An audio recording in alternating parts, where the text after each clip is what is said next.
السلام علیکم ورحمۃ اللہ۔ آج مورخہ 6 اکتوبر بروز جمعہ کی آخری ساعتوں میں یعنی عین نماز مغرب کے وقت حادثہ فاجعہ جامعہ مظاہر علوم سہارنپور کے نشاط ثانیہ عظیم روح رواں فعال اور باوقار امین عام نسبتوں کی حامل شخصیت نواسہ شیخ الحدیث حضرت مولانا سید شاہد حسن مظاہری رحمہ اللہ کا انتقال ہو گیا ہے۔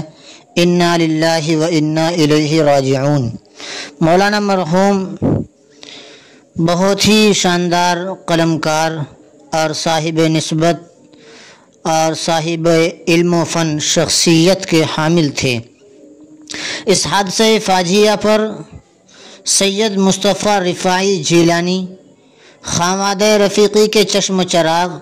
حضرت مفتی محمد اکمل صاحب بھیسانوی،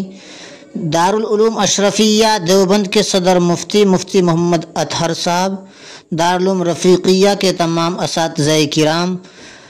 اور اسی طریقے سے تحریک عوام ہند کے قومی صدر مولانا عارف سراج نعمانی صاحب، تحریک عوام ہند ضلع مظفر نگر کے صدر مولانا ناظم کریم قاسمی، اور اسی طریقے سے تحریک عوام ہند کے صدر ضلع میرٹھ سے مولانا مفتی محمد زبیر صاحب، جانسٹ سے حضرت مولانا محمد حسین صاحب، مولانا عاقل خلیل امینی صاحب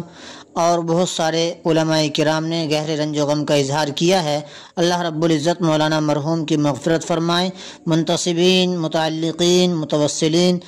اور تمام حضرات کو صبر جمیل کی توفیق سے مالا مال فرمائے، آمین۔